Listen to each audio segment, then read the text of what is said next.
ওই হাফেজ বলবে, ও আল্লাহ না না, আমি একা একা জান্নাতের মধ্যে যেতে পারি না। কয় কি চাও? কয় আমার মা বাবারও লইয়া আমি জান্নাতের মধ্যে যাব।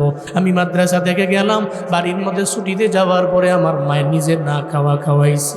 আমি যখন মাদ্রাসার মধ্যে যাব, আমার মা যখন আমার ডিম সিদ্ধ করে দেয়, মা 3টা ডিম সিদ্ধ করে নিজে খায় না, একটা খাওয়াইয়া পরে কয় 2টা তোমার বাটির মধ্যে দিয়ে দিলাম, বক্সে দিয়ে দিলাম, যা তুই পইরা তোর ব্রেনটা বড় ধারালো হয়ে যাবে। আল্লাহর কোরআন সিনায় ঢুকাও।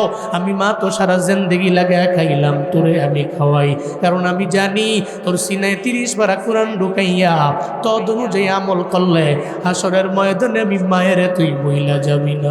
হাফেজে কোরআন বলবে, ও আল্লাহ আমি আমার মায়েরে বলতে পারি না, আজকে আমার মায়েরে তুমি জান্নাতে নাও, আমি একা একা জান্নাতের মধ্যে যাব না। হাফেজে কোরআন বলবে, আমার মায়েরে জাহান্নাম থেকে ফিরে জান্নাতের মধ্যে আগে ঢুকাও। মদিনার নবী কয় জাহান্নাম ওয়াজিব হয়ে গেছে এমন 10 জন হাফেজে কোরআনে রিলেটিভ আত্মীয় স্বজন। আল্লাহ বলবে, যা তোমারে পারমিশন দিয়া দিলাম, অনুমতি দিয়া দিলাম, তোমার 10 জন রিলেটিভ আত্মীয়দের মধ্যে জাহান্নাম কনফার্ম হয়ে গেছে।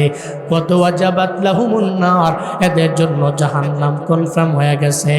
জাহান্নাম থেকে ফিরাইয়া এই মুহূর্তে তুমি তোমার আত্মীয় স্বজন লইয়া জান্নাতে ঢুকে যাও।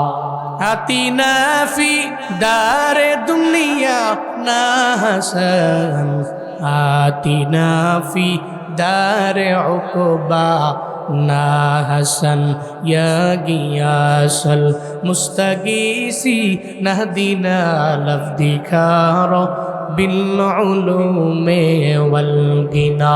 হর গোরি দে নেको तू तैयार है, जू न मंगे उस्त तू बेजारो है।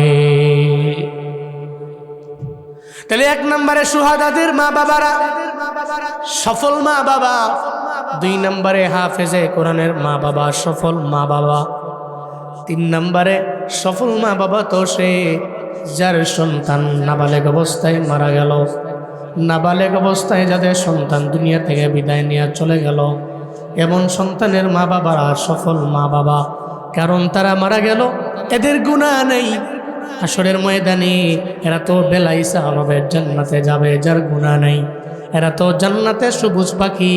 এরা হাসরের ময়দানে বলবে, আল্লাহ গো, আমার মা বাবা আমারে হারাইয়া সারা জিন্দেগি লাগে আমার জন্য চোখের পানি ফেলায় কান্না করলো। আমার মা রাতেও ঘুমায় নাই, দিনের বেলা আরাম করে আমার মা, কাজ করতে পারে নাই, খাইতেও পারে নাই আমার মা। আজকে আমি একা জান্নাতে যাব না, আমার মা বাবারে লইয়া জান্নাতে যাইবার চাই। সুবহানাল্লাহ পড়ে না? আরো জোরে আল্লাহু আকবার। তুই ছেলে বলবি, আল্লাহ আমি একা যাব না। কিরে তোর কি কথা? কয় আমার মা বাবারে দাও, আমার মা বাবারে লইয়া জান্নাতের মধ্যে আমি যাইবার চাই। তোমার কেন মা বাবারে লইয়া জান্নাতে যাইবার মন চাইল? পাগল রে, বল না আমায়। আল্লাহ গো, দুনিয়ার মধ্যে আমি পাগল ছিলাম, মেন্টাল ছিলাম, ম্যাড ছিলাম। আমার 50 বছর 60 বছরের জিন্দেগিতে আমি তো বিয়েও করি নাই, আমার বউ ছিল না। আমার মা বাবায় কষ্ট কইরা কইরা আমারে কত কষ্ট কইরা আমার লালন পালন করছে। একটা বারের জন্য আমারে মেরে ফেলে নেই, একটা বারের জন্য আমারে দমক দেয় নাই, একটা বারের জন্য তো আমারে তাড়াইয়া দেয় নাই এদের ঘর থেকে। বরঞ্চ আমার মা বাবা এত কষ্ট করে আমারে 50 বছর আমারে লালন পালন করলো, আমার 60 বছর লালন পালন করলো, 70 বছর লালন পালন করলো। তাই আমার মা বাবাই যে দুনিয়াতে আমার জন্য এত পরিমাণে কষ্ট করলো। আমারে ডানে বলল, আমি বামে গেলাম, আমারে বলল সোজা যাও, আমি পেছনে গেলাম। আমি কোনো কথা মানতে পারলাম না। আমি তো মন থেকে এটা করি নাই, কারণ আমি পাগল ছিলাম, আমি বুঝতাম না। আমি মানসিক রোগে ছিলাম, এই কারণে আমি বুঝতাম না। আমার মা বাবাই এরপরও একটা বারের জন্য বিরক্ত হইয়া আমারে তাড়াইয়া দেয় নাই, ধমক দেয় নাই, আমারে মারেও নাই। বরঞ্চ কোনো একটা মজলিসের মধ্যে গেলে, কোনো একটা বাড়িতে গেলে আমার মা বাবায় একটা বারের জন্য বলে না এটা আমার ছেলে না, আমাকে ছেলে পরিচয় দিল, আমারে নাতি পরিচয় দিল আমার দাদায়, আমারে পরিচয় দিয়া দিয়া একটা বারের জন্য নিজেদেরকে ছোট মনে করে নাই, মনে করছে আমার পোলাটারে আমার আল্লাহ মানুষই কুকি বানাইছে। অনেক জায়গায় তো গেলে ছোট হয়েছে, কিন্তু এরপর পরিচয় দিচ্ছে এটা আমার ছেলে। আজকে হাসরের ময়দানে আমি একা একা জান্নাতের মধ্যে যেতে পারবো না। আল্লাহ গো, আমার মা বাবারে আমার সঙ্গে দেও, এদের সারা জান্নাতের মধ্যে যেতে পারি না। এই জন্য 4 দলের মা বাবা সফল। 1 নম্বরে শুহাদা, 2 নম্বরে হাফেজে কোরআন আর আলেমে কোরআন, আর 3 নম্বরে যাদের সন্তান নাবালেগ অবস্থায় মারা গেল, দুনিয়া থেকে বিদায় নিয়ে চলে গেল, আর 4 নম্বরে যাদের সন্তানটা জন্ম থেকেই পাগল।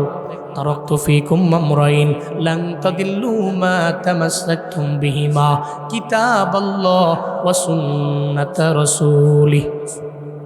মদিনার নবী বলেন, এই আমার উম্মত, তোমাদের দরবারে আমি রেখে গেলাম 2টা আমর, 2টা জিনিস, 2টা বিষয় আমি তোমাদের কাছে রেখে গেলাম। তারাকতু ফীকুম আমরাইন, 2টা আমর রেখে গেলাম, 2টা বিষয় রেখে গেলাম। লান তাদিল্লু মা তামাসসাকতুম বিহিমা, লান তাদিল্লু, জীবনও কোনোদিন তোমরা পথভ্রষ্ট হবা না। মা তামাসসাকতুম বিহিমা, যতদিন পর্যন্ত এই 2টা জিনিসে তুমি বুকে লালন করবা, তুমি আঁকড়ে ধরবা, ততদিন পর্যন্ত তুমি লাইনচ্যুত হবা না। কারণ লাইনচ্যুত হওয়ার সম্ভাবনা উম্মতের মাঝে বেশি। আমগো কাছে তো 500 টাকা দিলে আমরা বিক্রি হয়ে যাই, ঠিক কিনা? এরপরে আকলের বিরুদ্ধে যুদ্ধ লাগাই দিই। কিরে তুই না আকিল, তুই তো আল্লাহর পক্ষ থেকে আকল প্রাপ্ত বান্দা, আল্লাহ তোরে আকল দিল, বিবেক দিয়ে দিল, এরপরেও তুমি 500 টাকার দরবারের কেন নিজেরে বিক্রি করে দাও? কেন তুমি 1000 টাকার দরবারে নিজেরে বিক্রি করে দাও? মদিনার নবী কয়, উম্মত রে, জীবনও কোনোদিন তুমি লাইনচ্যুত হবা না। বহু মানুষ আছে হিদায়াতের লাইন থেকে দেখবেন লাইনচ্যুত হয়ে যায়, লাইনচ্যুত হয়ে যাইতে পারেন যে কোনো সময়। এই জন্য মদিনার নবী বলেন, উম্মত তোমরা 2টা জিনিস আঁকড়ে ধরো, তেলে জীবনও কোনোদিন তোমরা লাইনচ্যুত হবা না, তোমরা পথভ্রষ্ট হবা না। 2টা জিনিস আঁকড়ে ধরো, কিতাবুল্লাহ সুন্নাতুর রাসূলি। 1 নম্বরে রবের কিতাব, দ্যাট মিন্স কোরআন। 2 নম্বরে সুন্নাতুর রাসূলি, রবের রসুলের সুন্নত, পয়গম্বরের সুন্নত আঁকড়ে ধরো। 1 নম্বরে ইতওয়াত আল্লাহর, 2 নম্বরে রসুলের, দ্যাট মিন্স 1 নম্বরে কোরআনের, 2 নম্বরে সুন্নতের রসুলের। এর মানে 1 নম্বরে কিতাবুল্লাহর, 2 নম্বরে আমার পয়গম্বরের ইতওয়াত, আমার পয়গম্বরের আনুগত্য। আল্লাহর পয়গম্বরের আনুগত্য করে জমিনের মধ্যে যেই বান্দা চলবে, ও জীবনও কোনোদিন কোনো অন্যায় করতে পারে না। আল্লাহর কোরআনের সুন্নতের, নবীর সুন্নতের ইত্তেবা করে যেই বান্দা চলবে, ওই বান্দা মিথ্যা বলতে পারে না, ওই বান্দা ওয়াদা করে ওয়াদার খেলাফ করতে পারে না, ওই বান্দা আমানতের খেয়ানত করতে পারে না, ও কথায় কথায় গালিগালাজ করতে পারে না, তার জবান দিয়ে অন্য বান্দারে কষ্ট দিতে পারে না, তার হাত দিয়া অন্য কোনো ব্যক্তিরে সে জীবনেও কোনো দিন নাঘাত করতে পারে না, সে নিজের জালেম বানাইতে পারে না, সে দুর্নীতিবাজ হতে পারে না, সে মানুষের ওপরে অন্যায়ভাবে কোনো অত্যাচার করতে পারে না।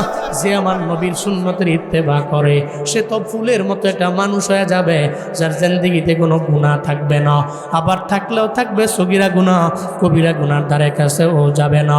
মনে রাখবেন রে বাবা, নবীর সুন্নতের ইত্তেবা যেই বান্দা করবে, নবীর সুন্নতের ইত্তেবা যেই বান্দা করবে, ও জীবনও কোনো দিন 31 নাইট উদযাপন করতে পারে না।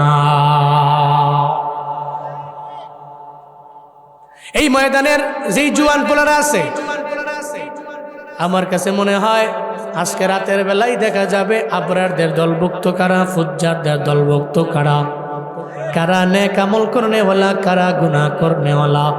আজকের এই মাহফিলে যেই নৌজওয়ান যুবকেরা 31 নাইট উদযাপন না কইরা মাহফিলে ঠান্ডার মধ্যে সে বসে রইল, আমি কসম করে বলে যাই আপনি নেক আমল করনেওয়ালা আবরারদের দলভুক্ত। আর যারা গুনাহ করে 31 নাইট উদযাপন করাটাকে নিজের জন্য, নিজের জীবনের জন্য প্রাধান্য দিয়া অনেক বেশি নিজের সফল মনে করলো, ওইটাতেই মনে করলো কল্যাণ, আর ভালো কাজরে মনে করলো কল্যাণ, এরা জীবনও কোনোদিন আবরার না, এরা ফুজ্জারদের দলভুক্ত। কথা বলেন ঠিক কিনা? আল্লাহর কসম করে বলি রে বাপ, 26 সালে আপনার পুরো সালটা নিরাপদে কাটবে,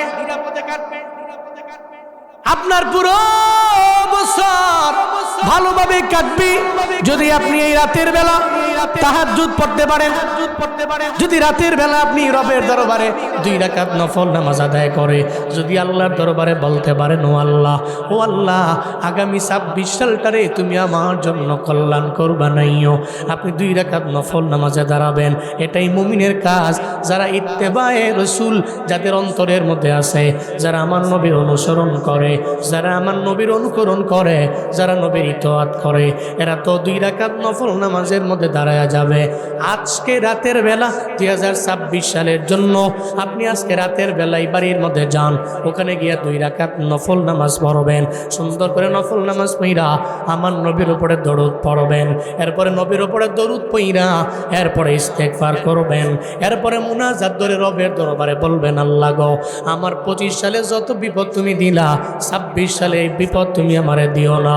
আল্লাহর কাছে আপনি বলেন, ও দয়ার মালিক, আগামী বছরটারে আপনি আমার জন্য ভালো বানাইয়েন, আমার বিপদ থেকে বাঁচায়েন, মুসিবত থেকে বাঁচায়েন, আমার ছেলে মেয়েগুলোরে আপনি দুধে ভাতে খাওয়ায়েন, আমার ছেলে মেয়েগুলোরে আপনি ভালো রাখেন, আমার স্ত্রীকে আপনি ভালো রাখেন, আমার মারে আপনি ভালো রাখেন, আমার বাবারে আপনি ভালো রাখেন। যদি আজকে রাতের বেলা এই 31 নাইট আপনি খ্রিস্টানদের কালচার নামাই না 2 রাকাত নফল নামাজে দাঁড়াইয়া আল্লাহর দরবারে যদি বলতে পারেন, আল্লাহ গো, তুমি আমার আগামী বছরটারে ভালো বানায়া দিও। জুনায়েদ আল হাবিব বলে যায়, যদি আপনি খ্রিস্টানদের কালচার নামাই না, আল্লাহর কোরআন হাদিস নবীর সুন্নত মাইনা, নবীর ইতাআত করা মাইনা, নবীর আনুগত্য মাইনা, সামনে রমজান আসতেছে, রজব আর শাবানে রমজানের প্রতি চিন্তা ভাবনা করে যদি 2 রাকাত নফল নামাজে দাঁড়াইয়া আমি যেমনে বললাম সেমনে যদি করতে পারেন, আমার কাছে মনে হয় আপনি খাঁটি মুমিন যদি হন, তাকওয়ার লেভেল যদি হাই থাকে, আল্লাহ পাক 26 সালে আপনারে ভালো রাখবে। আমিও দোয়া করি, ও আল্লাহ, যারা আজকে রাতের বেলা 2 রাকাত নফল নামাজ পড়ে তোমার দরবারে কানবে আর বলবে, আল্লাহ তুমি 26 সালটারে ভালো বানাইও, তুমি এদের দোয়াও কবুল করো, আর 26 সালে সবাই রে তুমি নেক হায়াত দিয়া বিপদ মুক্ত একটা জিন্দেগি দান করো। চিল্লায়া পড়া যাবে কি আমিন। হামদু বিল কুরআন, ঈমান দ্বারা, ইসলাম দ্বারা, কোরআন দ্বারা প্রশংসা করলাম কার? 3টা বড় জিনিস, দামি জিনিস, ঈমান, ইসলাম, কোরআন। আমরা সবাই মুমিন, আমরা সবাই মুসলিম, আমরা প্রত্যেকেই কোরআনে বিশ্বাসী। আর আমাদের কাছে এই 3টার দাম অনেক। ঈমানদারের কাছে ঈমানের দাম কম না বেশি? মুসলিমের কাছে তার ধর্ম ইসলামটা তার কাছে দামি না কম দামি? আর ঈমানদার আর মুসলিমের কাছে কোরআনের দাম কম না বেশি? কোরআনের দাম বেশি। কারণ মুসলিম জানে এই কোরআনে আছে আমার সফলতা, যে কোনো প্রবলেমের সলভ কোরআন দেয়। যে কোনো সমস্যা আটকে গেলাম, কোরআন আমাকে সমাধান বের করে দিল। এটা আমাদের জীবন বিধান। এটা তো কোনো মানব রচিত নয়। এটা কার কথা? কার বাণী? কোরআনের প্রত্যেকটা হরফ, শব্দ, বাক্য, যেটাকে কোরআনের ভাষায় আয়াত বলা হয়, এই সমস্ত আয়াত কার বাণী? আল্লাহর বাণী। তো যেগুলো আল্লাহর বাণী, ইমানদারের কাছে আল্লাহর বাণীর দাম অনেক বেশি, মুসলিমের কাছে আল্লাহর বাণীর দাম অনেক বেশি। আর আমরা প্রশংসাও করলাম। পৃথিবীর সবচেয়ে দামি আমার কাছে যেটা ঈমান, ইসলাম, কোরআন, এটা দিয়েই গুণকীর্তন করলাম কার? আল্লাহর দেওয়া নিয়ামত পেয়া গুণগানটা গাইতে হবে সেভাবেই। একজন রিক্সা চালক, সাধারণ মানুষ, গ্রামের একজন ডে লেবার, সাধারণ মানুষ, ওনার প্রশংসা করতে গেলে দেখবেন যে একটু মোটামুটি লেভেলের প্রশংসা করে তো উনিও খুশি হয়। উনি মনে করে ওনার অবস্থা অনুযায়ী ওনার প্রশংসা করছে, উনিও কয়ে যাক আমার প্রশংসা করলো।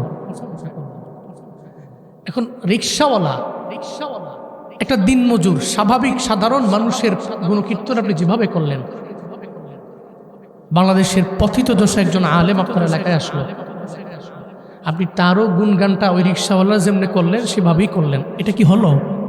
হলো না। যার যার শান অনুযায়ী, মান অনুযায়ী তার প্রশংসা করা লাগে। যে যত সম্মানী তাকে সেই হিসাবে সম্মান করা লাগে।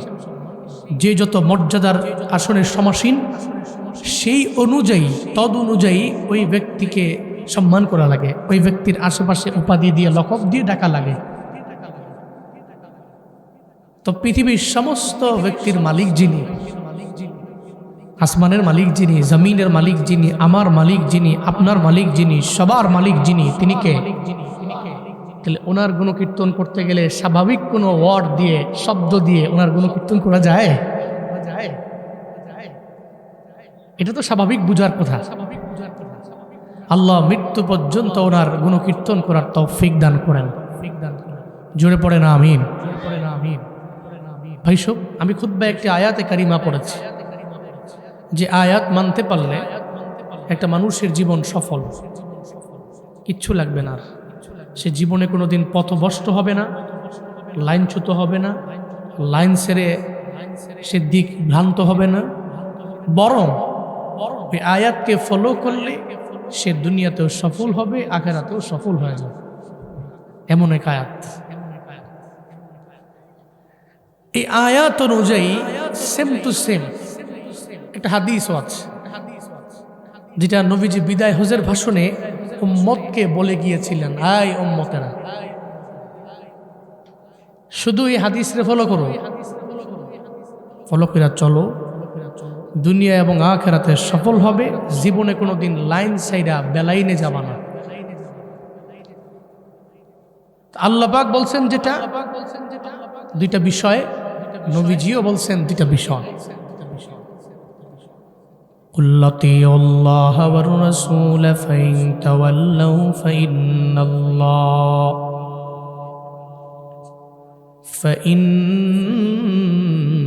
الله لا يحب الكافرين।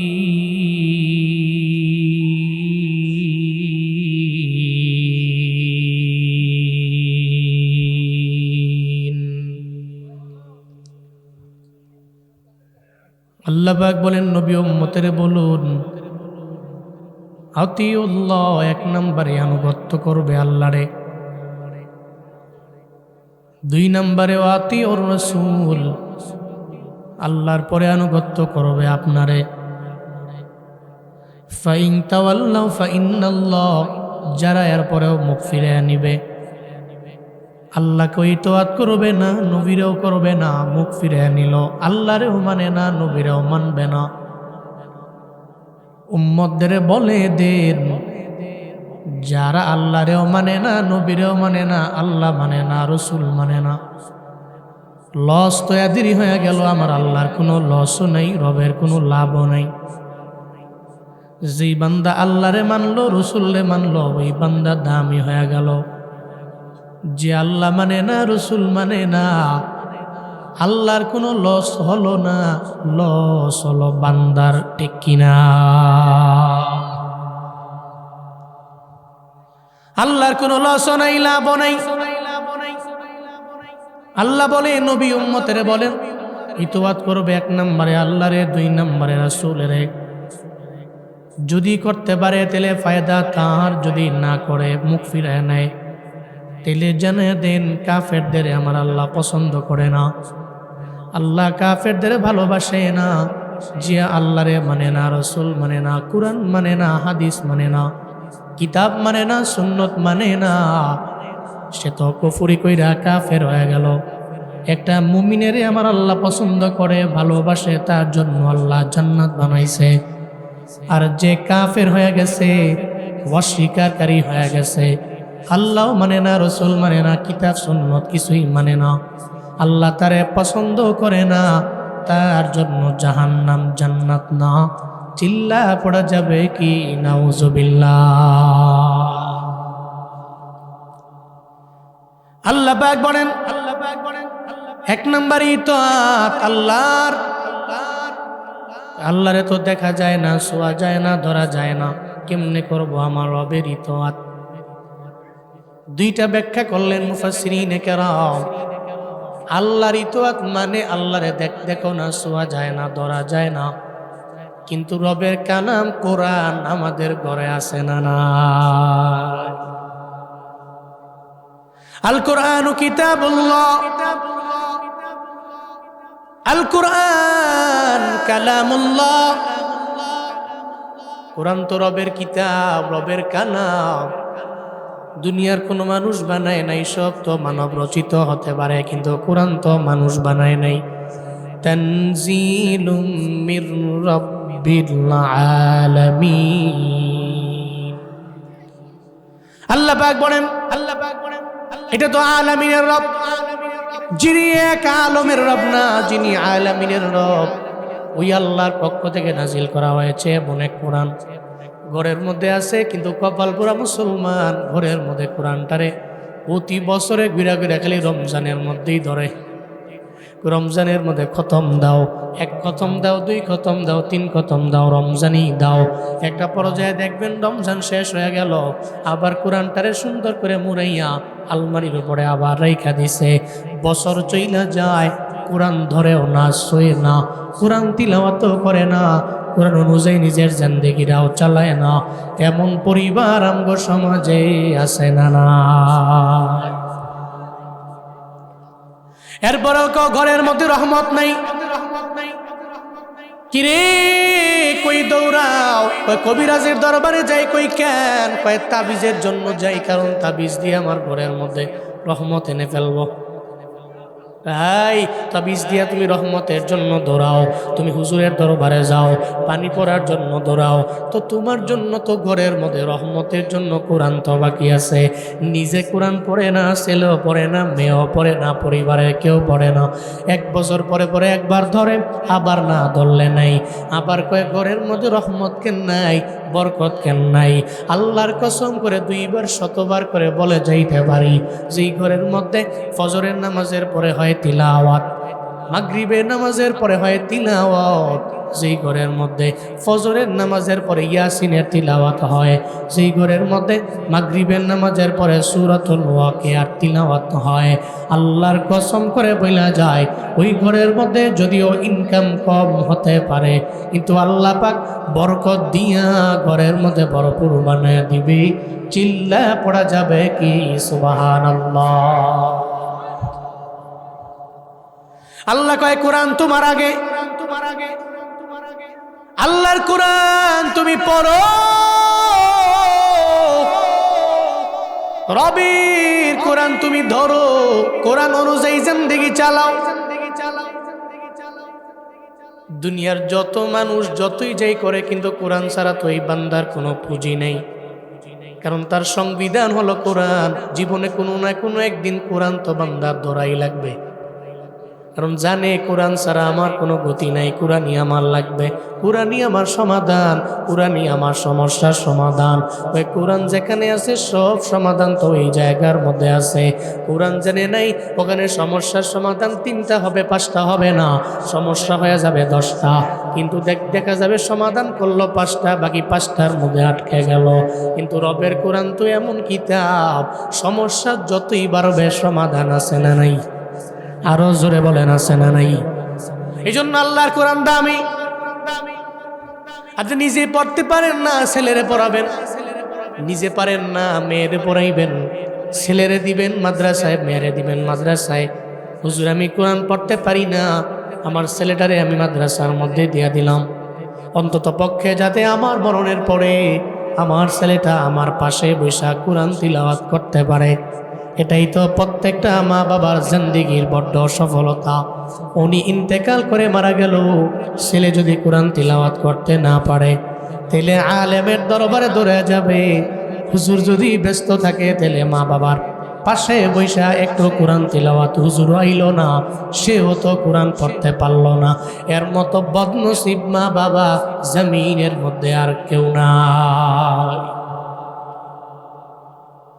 ছেলেও পারে না, মেয়েও পারে না। এই যে আজকে বেগম জিয়া মারা গেল, বেগম জিয়ার পাশে তারেক রহমান বৈশা বৈশা কোরআন তিলাওয়াত করছে। ওনার মনের খবর কি আছে আল্লাহ জানেন। তবে তো আমরা নিজে যা দেখলাম এতটুকু তো দেখার পরে বলতে পারি একটা মায়ের জন্য পুরা জিন্দেগির জন্য এটাই বড় সফলতা। উনি অনেক বড় নেত্রীর জন্য বলি না, প্রত্যেকটা মায়ের জন্য এটা জিন্দেগির মধ্যে বড় সফলতা। প্রত্যেকটা বাবার জন্য এটা সফলতা। একটা সন্তান রেখে গেল, তিলাওয়াত করতে জানে, মায়ের পাশে বৈশা বৈশা কোরআনের তিলাওয়াত করতে লাগলো। আল্লাহর কোরআনের তিলাওয়াত করলে মায়ের জন্য ফায়দা, বাবার জন্য ফায়দা। ইন্তেকালের পরে, ইন্তেকালের আগে মা বাবা সন্তানের দরবারে এটাই চায়, টাকা চায় না, ক্ষমতা চায় না, বাড়ি চায় না, গাড়ি চায় না, কারণ চায় সন্তান আমার শিয়রের পাশে এসে বৈশা যাক।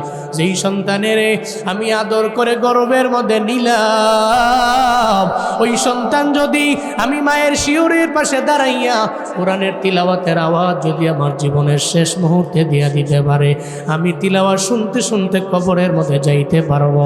এটাই মা বাবার জীবনের বড্ড সফলতা। এই শুধু তাই না, বেগম জিয়া মারা গেল, বেগম জিয়ার কপালটা কত ভালো, ইমামতি করলো আব্দুল মালেক সাহেব। এত বড় দামি একজন ইমাম, এত বড় দামি একজন আলেম, আপামর জনতারা আগে চিনত না, এখন তো ঠিক ইমাম মালেক সাহেবরে ভালো করেই চিনে, হুজুররে ভালো করেই চিনে। উনি ইলমের কত বড় সাগর এটা ভালো করেই মানুষ এখন আপামর জনতারাও জানে। উনি জানাজার ইমামতি করলো। আবার আজারি সাহেব আর মামুনুল হক সাহেব, এত দুইজন দামি লোক কফিন কাদের মধ্যে নিয়ে নিল।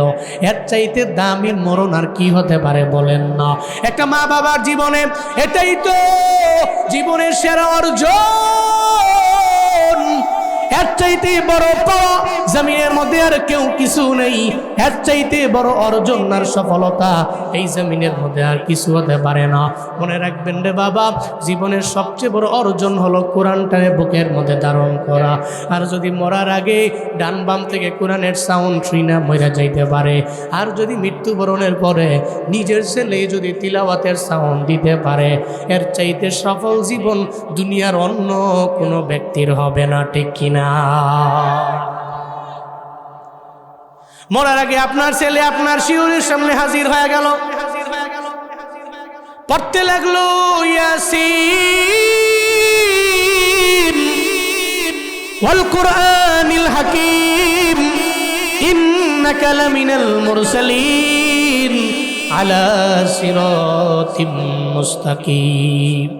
সুন্দর করে ইয়াসিনের তিলাওয়াত যখন আপনার শিয়রের পাশে দাঁড়ায় দাঁড়ায় পড়তে লাগলো, সূরা রহমানের তিলাওয়াত করতে লাগলো, সূরা ওয়াকিয়ার তিলাওয়াত করতে লাগলো, বিভিন্ন সূরাগুলো পড়তে লাগলো, কসম করে বলে যাইতে পারি ওই মা তো সফল মা, ওই বাবা তো সফল বাবা। আপনিও তো পারেন চাইলে এমন সফল বাবা হওয়ার জন্য, আপনিও তো চাইলে পারেন এই এলাকার আম্মা জানেরা আপনি একজন সফল মা হয়ে যাবেন। আপনি ইন্তেকালের পরে ভাড়া করে মৌলবি আইনা হুজুর আইনা কেন তিলাওয়াত করার লাগবে? মা বাবার জন্য সন্তান যেই মন দিয়া কোরআন তিলাওয়াত করবে, মা বাবার জন্য সন্তান কবরের পাশে দাঁড়াইয়া যেমনে চোখের পানি ফালায় কান্না করতে পারবে, অন্য কোনো ব্যক্তি এভাবে এসে তিলাওয়াত করবে না। অন্য কোনো ব্যক্তি মা বাবার কবরের পাশে দাঁড়াইয়া এভাবে মন থেকে দোয়া করবে না, কারণ সন্তান তো মা বাবার প্রতি দুর্বল। অন্য কাউরে ভাড়া করে আনলে মা বাবার প্রতি ওই ব্যক্তি এত দুর্বল হবে না, ঠিক কিনা? এই জন্য আপনি দামি হবেন, মা বাবা হবেন দামি মা বাবা। কারণ এই জমিনে 4 শ্রেণীর মা বাবা বড় দামি। কয় শ্রেণীর? 4 শ্রেণীর মা বাবা বড় দামি। এর মাঝে 1 নম্বরে সেই মা বাবা যেই মা বাবার সন্তান শহীদ হয়ে গেছে। শহীদের মা বাবা বড় দামি, বড় সফল মা বাবা। কারণ যারা সুহাদা, শহীদরা তো বেলা হিসাব রবের জান্নাতি। সুবহানাল্লাহ, জুড়ে কয় না? শহীদরা তো বেলা হিসাব জান্নাতি। হাসরের ময়দানে শহীদ বলবে, ও আল্লাহ, আমার মা বাবারে জাহান্নামের মধ্যে রাইখা আমি জান্নাতের মধ্যে একা একা যাব, এটা জীবনও হতে পারে না রে আমার আল্লাহ। কারণ ইসলাম কায়েম করতে যাইয়া, আমি ধর্মের কথা বলতে যাইয়া আমার তাজা রক্ত জমিনে দিয়ে আসলাম। আমার মায়ে ঠিক মতো খাবার খায় নাই, আমার বাবায় ঠিক মতো কাপড় চোপড় কিনে নাই। আমার মা বাবা আমার জন্য সারা জিন্দেগি লাগায় চোখের পানি ফালায় কান্না করলো। আমি পারি না ওই মা বাবারে সারা জান্নাতের মধ্যে যাইতে। আজকে মা বাবারে জান্নাতের মধ্যে নেও, এরপরে আমি জান্নাতের মধ্যে যাব। তাহলে শহীদের মা বাবাদের কপাল ভালো না খারাপ? আরো জোরে বলেন, এরা সফল না ব্যর্থ? এরা সফল হয়ে গেছে। এরপরে 2 নম্বরে হাফেজে কোরআন। আর সিনার মধ্যে কোরআন আছে এমন আলেমের মা বাবারা সফল মা বাবা। হাফেজে কোরআন আর আলেমে কোরআনের মা বাবা সফল মা বাবা।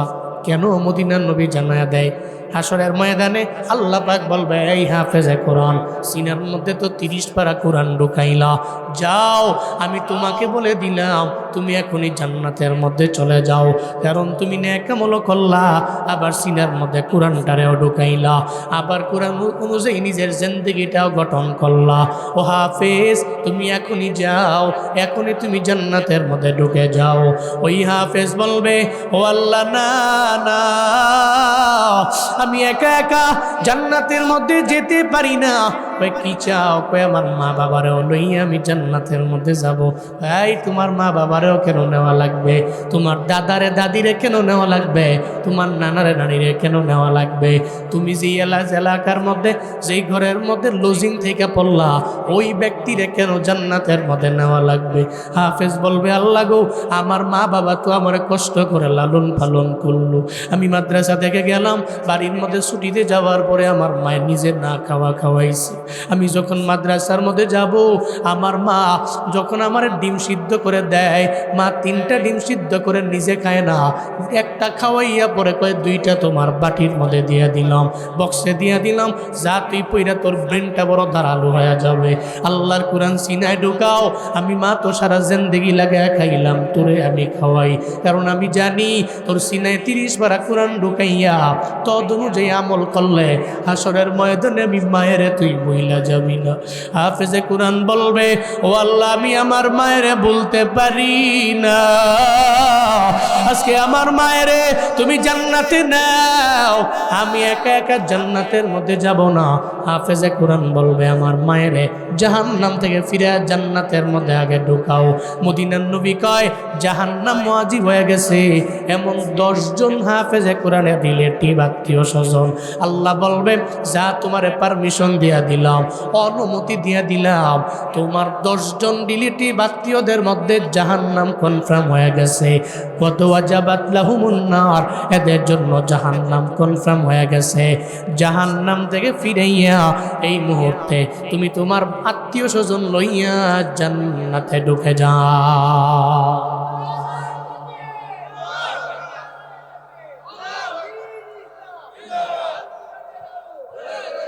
আতিনা ফি দারে দুনিয়া না হাসান, আতিনা ফি দারে উকবা না হাসান, ইয়া গিয়াসাল মুস্তাগীসি নাহদিনা লফদিখার বিল উলুমে ওয়াল গিনা। হর গোরি দে नेको तू तैयार है, जू न मंगे उस्त तू बेजारो है। তাহলে 1 নম্বরে সুহাদাদের মা বাবারা সফল মা বাবা, 2 নম্বরে হাফেজে কোরআনের মা বাবা সফল মা বাবা, 3 নম্বরে সফল মা বাবা তো সে যার সন্তান নাবালেগ অবস্থায় মারা গেল। নাবালেগ অবস্থায় যাদের সন্তান দুনিয়া থেকে বিদায় নিয়ে চলে গেল, এমন সন্তানের মা বাবারা সফল মা বাবা। কারণ তারা মারা গেল এদের গুনাহ নেই। হাসরের ময়দানে এরা তো বেলা হিসাব হবে, জান্নাতে যাবে, যার গুনাহ নেই। এরা তো জান্নাতে সবুজ পাখি। এরা হাসরের ময়দানে বলবে, আল্লাহ গো, আমার মা বাবা আমারে হারাইয়া সারা জিন্দেগি লাগে আমার জন্য চোখের পানি ফেলায় কান্না করলো। আমার মা রাতেও ঘুমায় নাই, দিনের বেলা আরাম করে আমার মা, কাজ করতে পারে নাই, খাইতেও পারে নাই আমার মা। আজকে আমি একা জান্নাতে যাব না, আমার মা বাবারে লইয়া জান্নাতে যাইবার চাই। সুবহানাল্লাহ পড়ে না? আরো জোরে আল্লাহু আকবার। তাহলে 1 নম্বরে শহীদের আব্বা আম্মা সফল, 2 নম্বরে হাফেজে কোরআনের আব্বা আম্মা এরা সফল, 3 নম্বরে সফল হলো নাবালেগ অবস্থায় যে আব্বা আম্মা সন্তান চলে গেছে, মরে গেছে, একটা পোলা মরে গেছে, তো এই ছেলে মেয়ে হাসরের ময়দানে সুপারিশ করে তারে জাহান্নাম থেকে ফিরে জান্নাতের মধ্যে নিয়ে যাবে। আর 4 নম্বরে সফল মা বাবা তো সেই মা বাবা যেই মা বাবার একটা সন্তান জন্ম থেকেই মানসিক রোগে আক্রান্ত, যেটাকে আমরা মেন্টাল বলি, পাগল বলি, ম্যাড। সফল সেই মা বাবা। এই জন্য সন্তান যদি মানসিক রোগী হয়, চিন্তা নাই, এই সন্তান আপনার আখিরাতের পুঁজি হয়ে গেছে, আপনার জাহান্নাম থেকে ফিরে জান্নাতের মধ্যে নিয়ে যাব। কেন জানেন? হাসরের ময়দানে সে মানসিক রোগীটা, মনে রাখবেন, যে পাগল, জন্মগত পাগল, ওর তো কোনো চিন্তা নাই, দুনিয়াতে পাগল, দুনিয়ার সমস্ত নিয়ামত থেকে সে মাহরুম, সে বঞ্চিত। আপনি যা বুঝেন সে সেটা বুঝে না। আপনি যে আকল দিয়া সব খাটায় করতে পারেন, সে আকল দিয়া কিছুই করতে পারে না, কারণ সে জন্মের পর থেকে কেন যেন মেন্টাল হয়ে গেছে, ম্যাড হয়ে গেছে, কোনো একটা রোগে সে রোগী হয়ে গেছে, স্বাভাবিক কোনো লাইফ লিড সে করতে পারে নাই। মনে রাখবেন, এই সমস্ত যে পাগল যারা আছে, এই পাগল বিনা হিসাবে জান্নাতি। সুবহানাল্লাহ পড়বেন না? এই পাগল বিনা হিসাবে জান্নাতি। শুধু তাই না, অন্ধ, 2টা চোখ নাই, আহা, এরাও জান্নাতি মানুষ। জন্ম থেকে 2টা চোখ নাই, মা দেখে নাই, বাবা দেখে নাই, কাউরে দেখে নাই, আসমান দেখে নাই, জমিন দেখে নাই, পৃথিবীটা কেমন সে দেখে নাই। অন্ধ ব্যক্তির জিন্দেগিতে গুনাহ তো কম নাই বললেই চলে, সে জন্ম থেকেই তো অন্ধ। এ দুনিয়া কি, দুনিয়ার লোভ কি, লালসা কি, কিছুই বুঝে উঠতে পারে নাই, দেখে নাই নিজের চোখে, নিজের দামি। আমরা তো বিরক্ত হই, ঘরের মধ্যে যদি কোনো একটা পোলা যদি একটু মেন্টাল হয়, পাগল টাগল হয়, বিরক্ত হইয়েন না। পোলাটা মেন্টাল পাগল, জন্ম থেকেই সে অন্ধ, কোনো লুলা ল্যাংরা, এগুলোরে ধমক দিয়েন না, তারায়া দিয়েন না। এরা আপনার আখিরাতের পুঁজি, এরা আপনার জাহান্নাম থেকে ফিরে জান্নাতের মধ্যে নিয়ে আসবে।